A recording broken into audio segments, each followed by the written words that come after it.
There are also summer internships. So these are typically for those in your penultimate year of study. So either your second year if you're doing 3 years, or your third year if you're doing 4 years. And Lydia will talk a little bit about her summer internship and what that was like now. Yes, so I did an internship over summer with a financial company, and it was like an experience that I just got to work with the company as if I was actually working there properly. It's just like an experience to give you an insight for what the graduate job might be like. And then a graduate role is where it's, well, as the title says, you work there after you graduate, and those are really useful because you can then often continue working at the firm, and then you can do different, you can work in different areas of the business. All of these are really great opportunities to help you get into a company with less experience, and one of them leads to the next. A lot of the time, if you go to one of them and they see you're performing well in the session and throughout, then they will say, okay, we'll hire you for a graduate role, or we'll fast track you for an internship the next year, etc. Yeah, so Chloe will take over from here.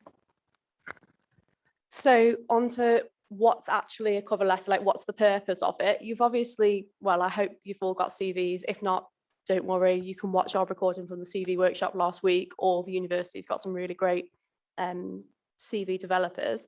But a cover letter would go alongside your CV. It's slightly less rigid, so it's a really great place where you can showcase your personality, because obviously when you're listing your academic achievements and what sport teams you're in and all of that sort of stuff, you're not actually showing much of you, you're just showing what you've done. Whereas in the cover letter, you can add a little bit of something else.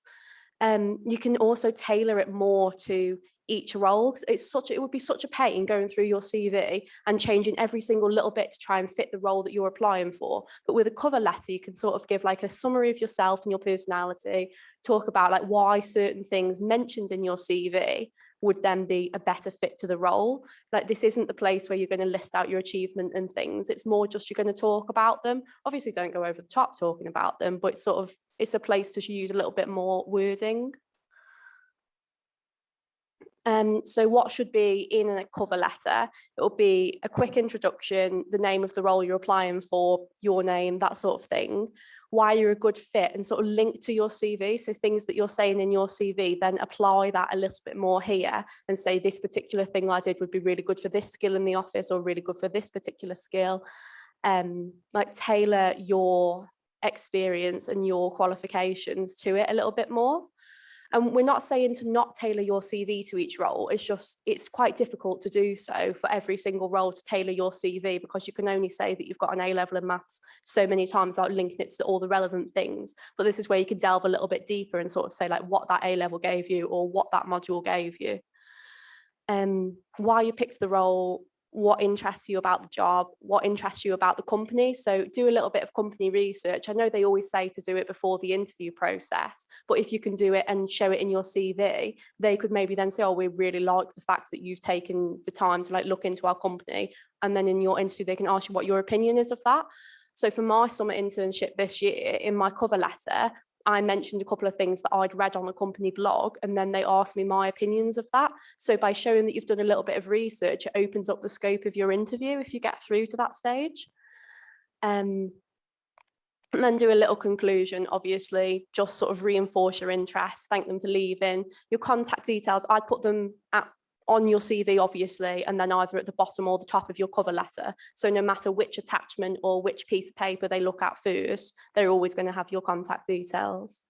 Also, sorry, I missed that bit, but show how it would fit in with your career goals. So if you're applying for a graduate job, you're wanting to make it seem like that is your career goal, to progress through them, or to use them as some sort of a stepping stone without belittling the position they're offering you.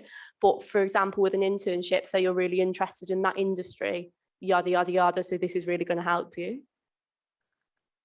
So do, if possible, address it to a named person. The whole sort of to whom it may concern often just gets left in a junk inbox, or they won't go to you first. If they see a name on it or even see a department on it, like some sort of specification, suggests that you have looked into it a little bit more than just grabbing a company name and Googling it quickly. So keep it formal, but obviously don't be too, am I allowed to say up your own arse? Don't be too up your own arsey about it, but don't be too unprofessional when it comes to it. You are still applying for a job, even though you are showcasing a little bit of personality in this. Write with enthusiasm, especially in particularly about your skills and then how that's going to apply. So always like say skill, how it's going to apply, skill, how it's going to apply. A little bit like a personal statement, I guess, to get into uni. Research, talk about the company values, like little things that they might be trying to do. So a lot of companies at the moment, they've got like environmental targets or that sort of thing. Maybe showcase yourself as someone who's aware of what's going on in the world and then link that to what the company's doing. And if you're sending it in an email, save it as a PDF, don't send it as a Word document, and don't just share it with them on Google either. Don't make it flowery, try and get straight to the point without being rude or blunt. Try not to go over one page, or the obvious stuff like don't have bad grammar, don't have an unclear structure, and don't just do a little bullet pointed list of these are my skills. Try and link it, add a little bit of evidence, showcase something.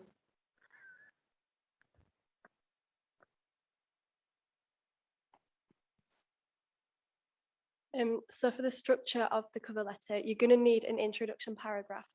In this paragraph, you're going to want to include the name of the role that you are applying for and the company name as well.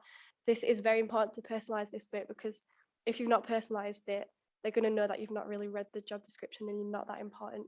You're not that interested in the role. So yeah, make sure you apply what role you're applying for, how you came across the role, and add a quick sentence or two why you like that company. For the main parts of the cover letter, you need to put in it why you are applying to that role, why you're applying to that company, and why you're the person that will be best fitted for this role. So we've split this up into the different paragraphs of the cover letter. You don't necessarily need to do these in different paragraphs, but splitting it up just makes sure that you definitely have them all in there. In the why you are applying to this role, you need to make sure that you talk about the motivations that you have working in this role, and make sure that you highlight your own experience, saying that why you'd be a good fit for it as well. In the third paragraph, why the company, you need to go into detail about why you like this company. Maybe if you look on the company website, you can probably find a page of their values, and just mention a few of the values that you agree with that are close to you, to just show the company that you actually care about them as well. In the fourth paragraph, it's why you would be a good fit for this role compared to other people.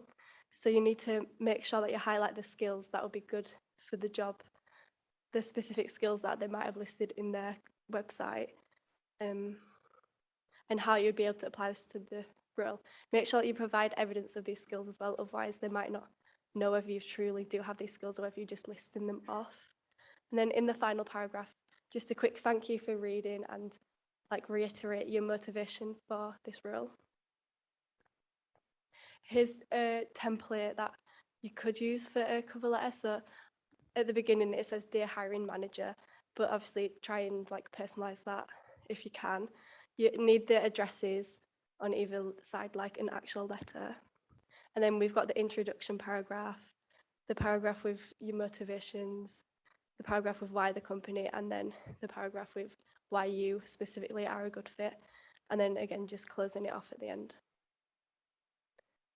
Things that you could keep an eye out and potentially add to the cover letter, maybe in the why the company bit, is commercial news in regards to the field you're applying for. Show that you've got some interest in this field, and that would be really impressive to the company.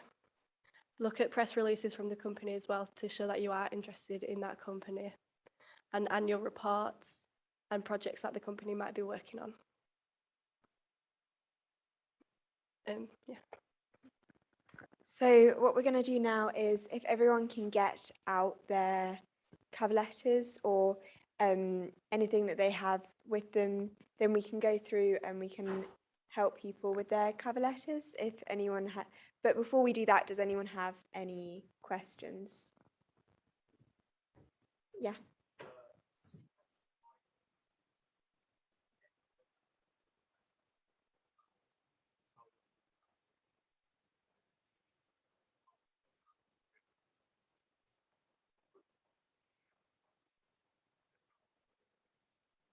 Yeah.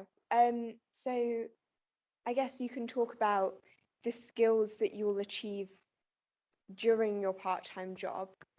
I mean, it depends on what the role is itself, but if you talk about the skills that you'll be developing in that job that will help you to then go into whatever you want to go into afterwards, it doesn't necessarily have to be, oh, this is I'm going to do this and then I'm going to do this and this is my my life plan.